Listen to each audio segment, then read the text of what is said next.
종료주일과 고난주간이 정말 한 주 앞으로 다가왔습니다. 서방교회의 교회력을 따르는 교회들은 부활절을 맞이하기까지 주일을 제외한 40일간을 사순절이라 그렇게 일컫고 주님 당하신 고난을 기억하면서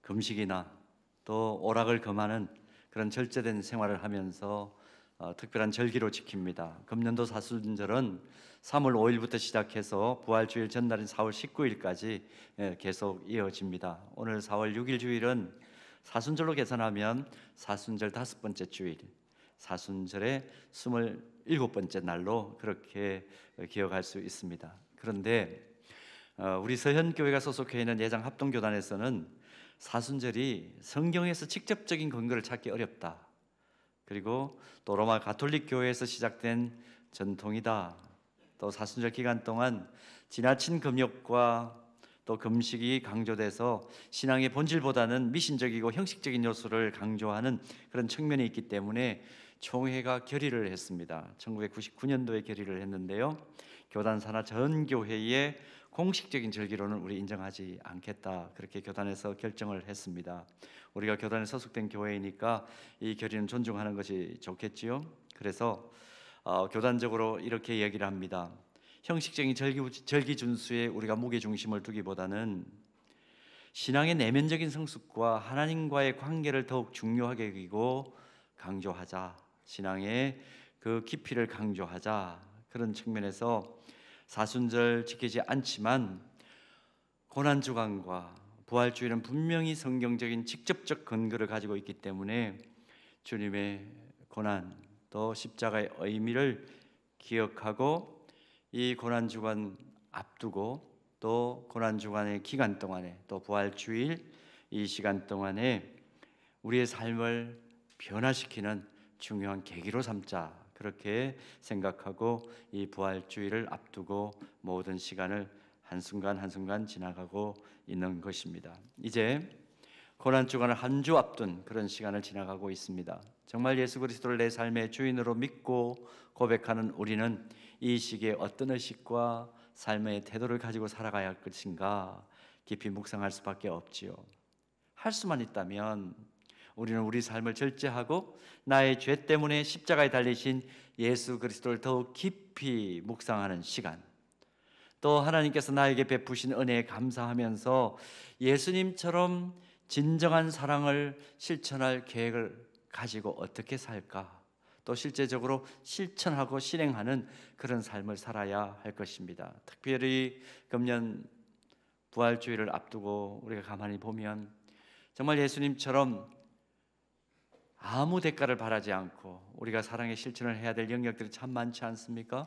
그래서 우리가 부활절 계란 방울이도 나누고 또 이건 정기적으로 하는 것이지만 올해 같은 경우에는 영남 산불이 너무 크게 일어났으니까 그 지역에 예수님의 십자가 사랑을 전해야 되겠다 하는 그 마음 가지고 재난구제 헌금도 보내고 옷 보내기도 하는 거죠. 그래서 당에서 좀 논의를 했습니다. 할 수 있다면 이번에 우리가 고난주간 지나고 그 기간 동안에 우리 스스로를 좀 절제하면서, 제가 다음 주일에도 또 광고를 드릴 겁니다. 좀 절제하면서 절제한 그 재정들을 가지고 커피 한 잔 좀 절제하자, 금식도 좀 하자 해서 그 절제한 그 금액들 가지고 재난구제 헌금 보내고, 또 부활주일 지나서 부흥회가 이어지는데 부흥회 마지막 날 우리 금요일 날 저녁에 부흥회 헌금 하게 되죠. 그 부흥회 헌금은 전액 좀 영남 산불 구제 헌금으로 보내자, 그런 계획을 가지고 지금 이 고난주간과 부활주일을 지나가려고 합니다.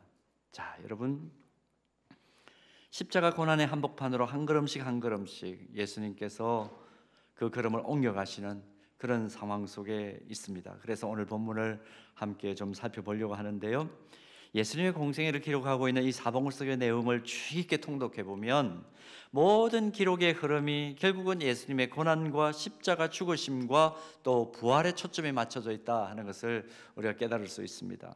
그런 의미에서 예수님께서 십자가에 달리신 과정을 세밀하게 기록하고 있는 오늘 본문은 성경의 어쩌면 가장 핵심적인 부분이라 그렇게 해도 과언이 아닙니다. 여러분, 기독교 상징인 십자가를 한번 생각해 보십시오. 십자가가 빠지면 기독교도 타 종교와 별로 다를 게 없어요. 타종교와 기독교를 명확하게 구분할 수 있는 선을 긋는 것이 십자가입니다. 그래서 기독교 신앙 전통에서 예수님이 못 박히신 이 십자가는 크게 세 가지 의미가 그 속에 들어있는 것으로 간주합니다. 첫 번째로 십자가는 하나님의 무한한 사랑과 용서를 의미한다, 그렇게 봅니다. 두 번째는 십자가는 죽음마저 이기신 궁극적인 승리의 의미가 들어있다, 그렇게 해석합니다.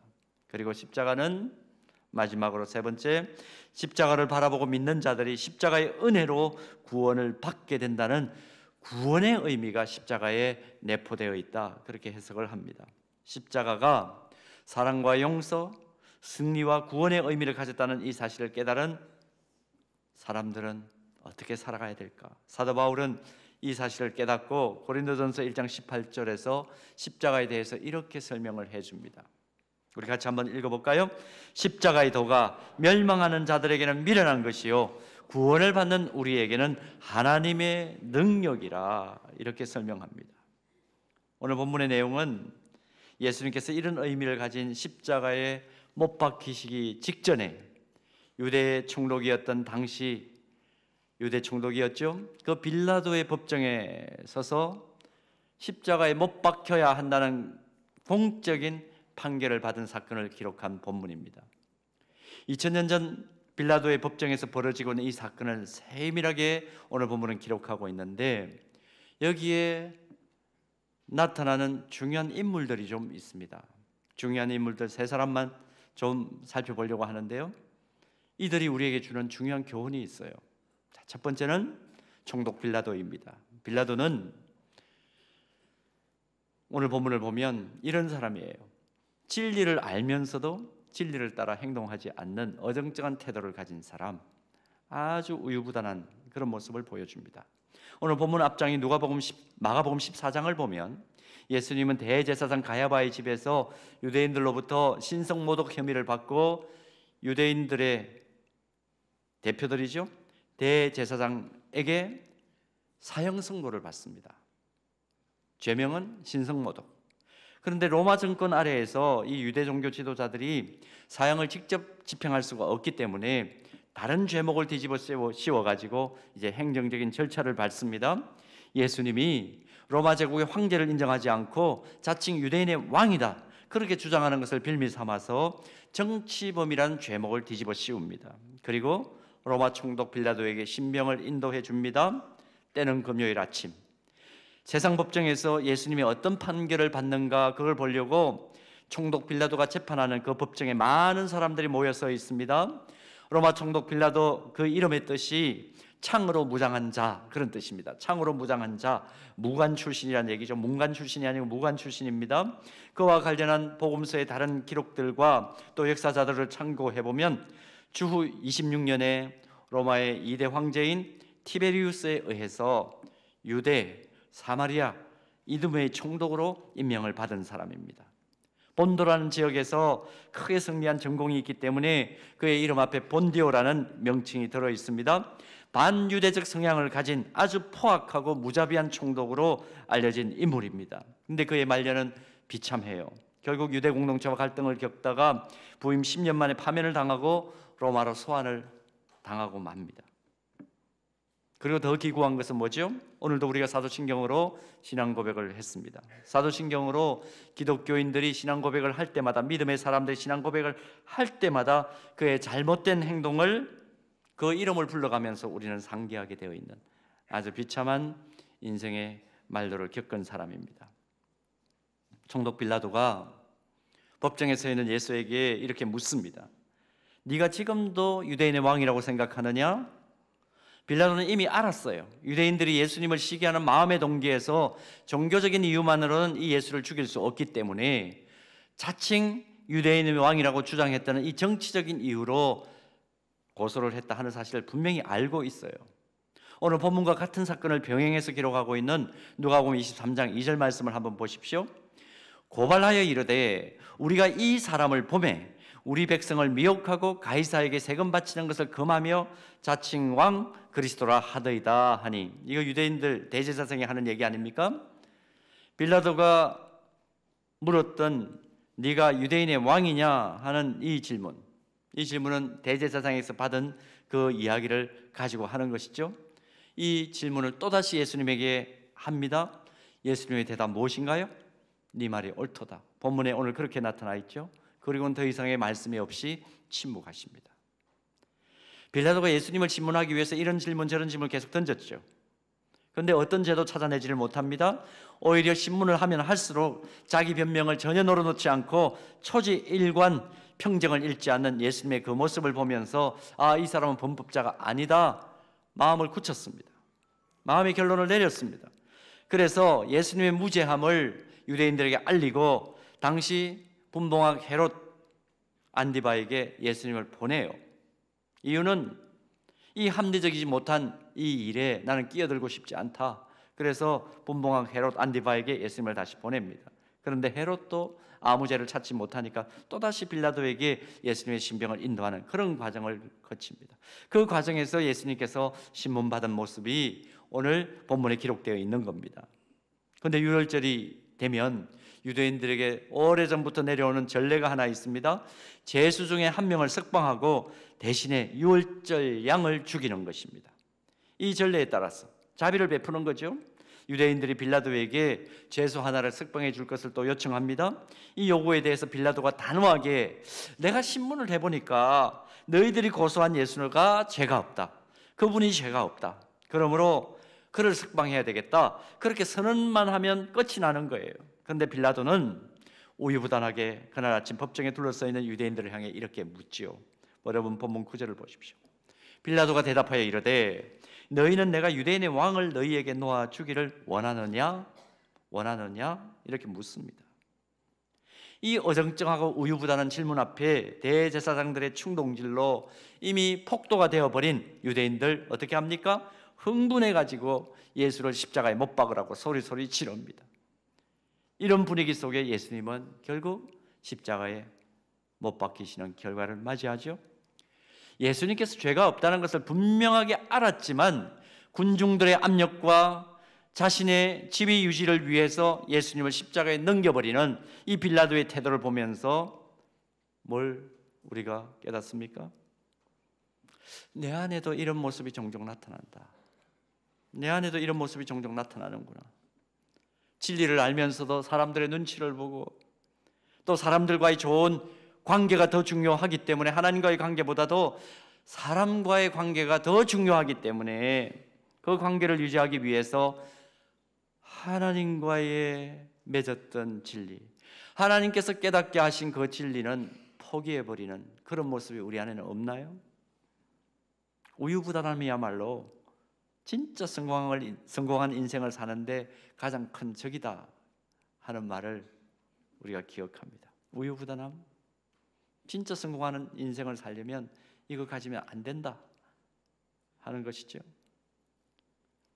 진리 앞에서 어정쩡하게 우유부단한 태도를 취하는 빌라도의 모습 속에서 진리를 위한 결단과 실행이 얼마나 중요한 것인가 하는 것을 깨닫습니다.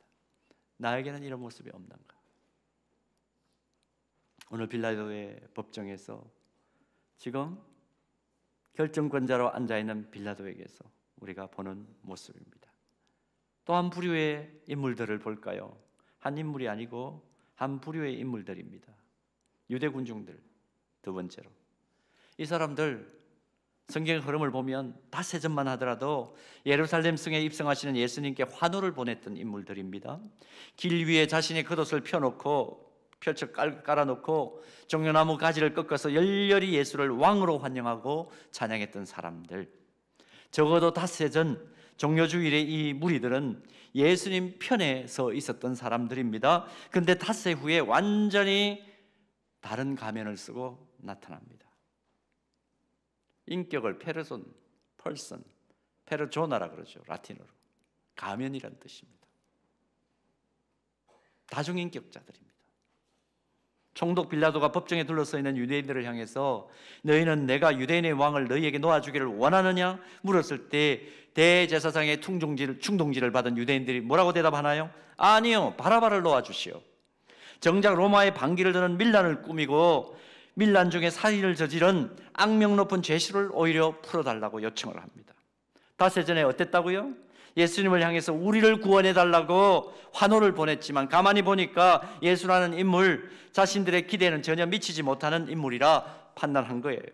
아, 이 사람 별거 아니다. 내 실제적인 삶에 소용되고 도움이 되는 인물이 아니다. 버려버리는 거죠.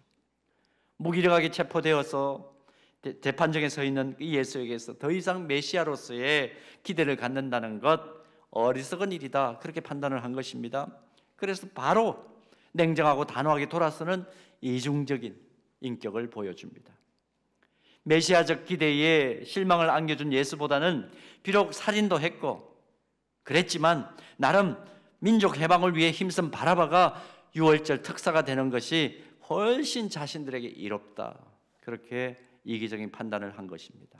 여러분, 이 장면 속에서 뭘 보시나요? 상황과 환경에 따라 쉽게 자기 입장을 바꿔버리는 인간의 연약함을 보지 않습니까? 이중적인 태도를 보지 않습니까? 이거 대표적인 역사적 사건이에요. 인간의 이중성을 보여주는 대표적인 역사적 사건이다. 그렇게 성경학자들은 해석합니다. 자기중심적인 판단으로 기존의 입장을 바꿔버린 이 사람들이 군중 심리의 물결을 타고 버리는 난장판, 더 이상 이제 걷잡을 수가 없는 쪽으로 가죠. 본문 13절, 14절 보십시오. 그들이 다시 소리 지르되 그를 십자가에 못 박게 하소서. 빌라도가 이르되 어찌미냐 무슨 악한 일을 하였느냐 하니 뭐라고 이들이 반응합니까? 더욱 소리 지르되 십자가에 못 박게 하소서 하는지라. 여러분, 2000년 전 빌라도의 법정에서 유대 군중들이 보여주는 이 태도는 오늘을 사는 우리에게 주는 분명한 경고 메시지가 있어요. 여러분 발견하십니까?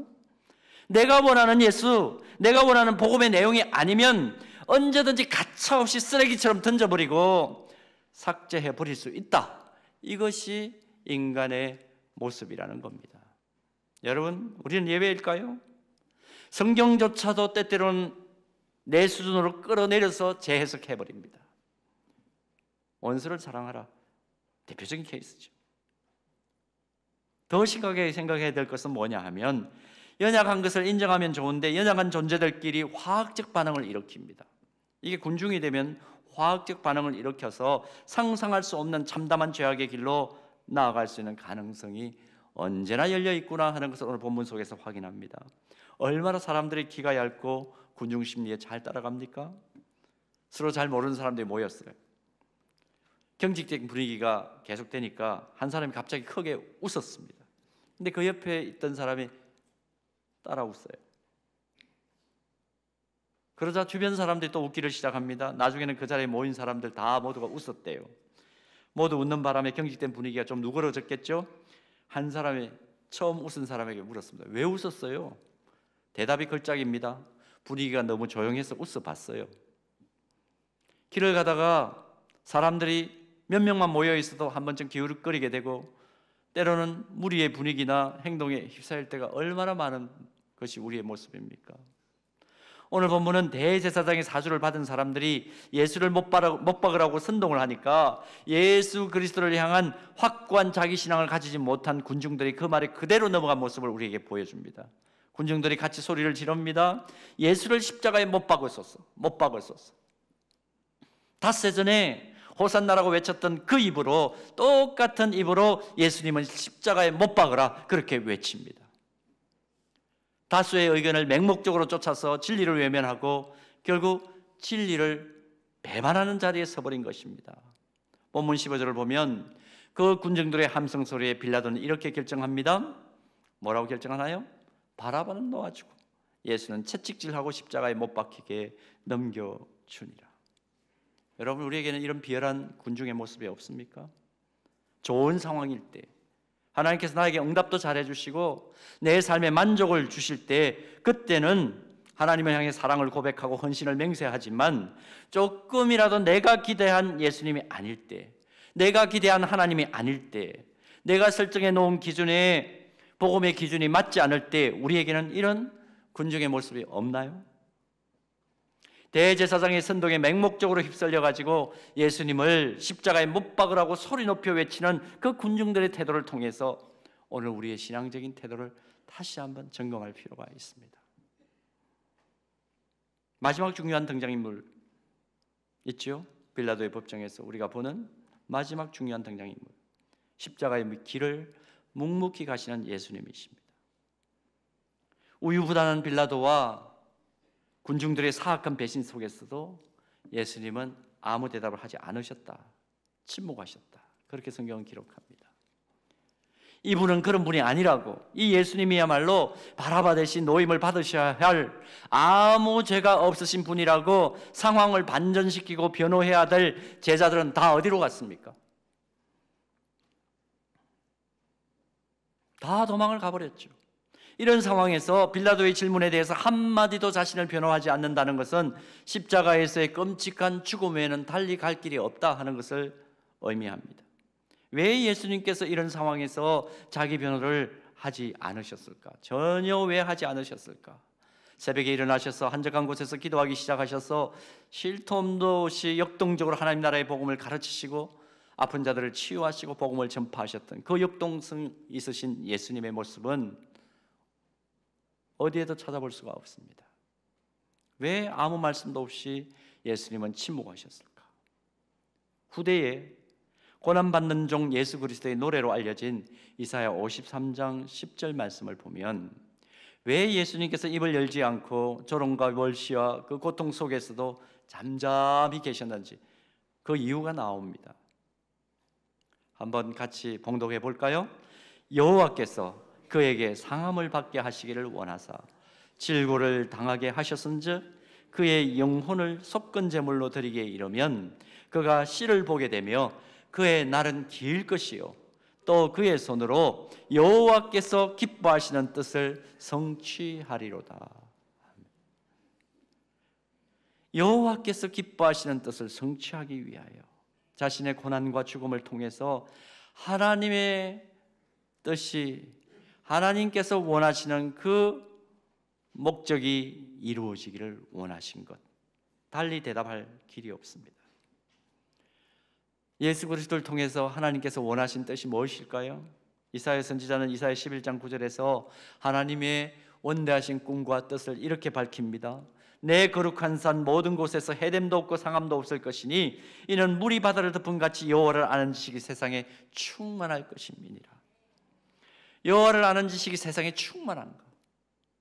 내가 너를 세상에 보내면서 너를 통해서 내가 성취하고 싶은 것이 있는데 그게 뭐냐? 나를 아는 지식이 세상에 충만한 것이야. 너 이거 순적하게 완전하게 이루고 나와 다시 만나자. 아마 예수님께 하나님은 예수님을 세상에 파송하시면서 성육신하신 예수님을 향하여 그렇게 말씀하셨을 거예요. 하박국 선지자는 이사야가 밝힌 이 하나님의 뜻을 하박국 2장 14절에서 더 간명하게 이렇게 표현하죠. 우리 같이 봉독합니다.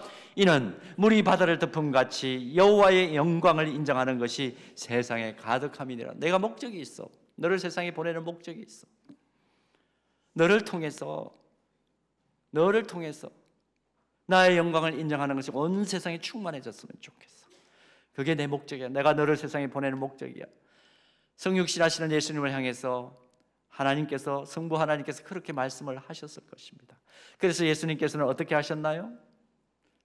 하나님의 영광을 위해 복음을 전파하셨고 치유하셨고 가르치셨고 새벽 일어나셔서 기도하셨고 그 과정 속에서 하나님을 인정하고 하나님의 영광을 위하여 사는 자들을 계속해서 세워나가십니다.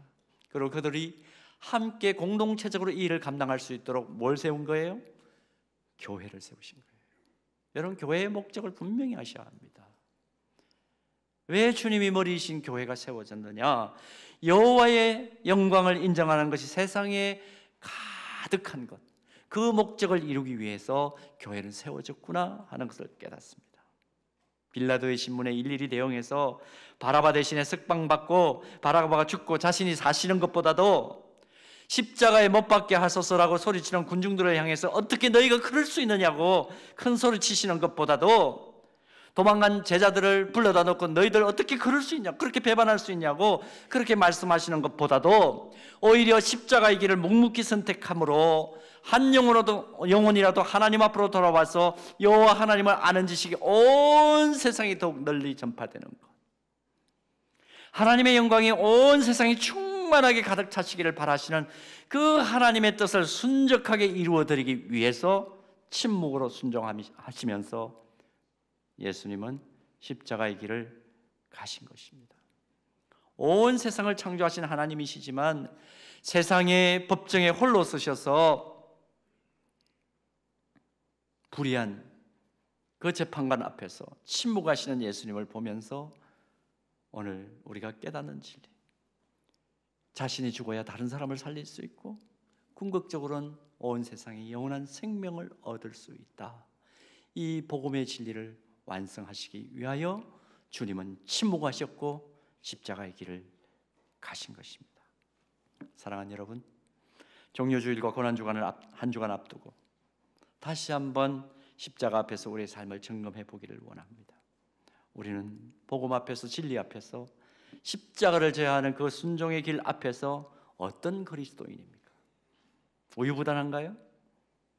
어떨 때는 단마음으로, 어떨 때는 복음이 내 마음에 합당하지 않다, 내 마음에 들지 않는 하나님이여 버려버리십니까? 예수님처럼 주님의 뜻을 이루어드리는 길이라면 나 침묵하면서 십자가의 길 나도 가겠습니다. 그렇게 말할 수 있는, 그렇게 고백할 수 있는 진정한 주님의 제자가 우리 모두이기를 소원합니다.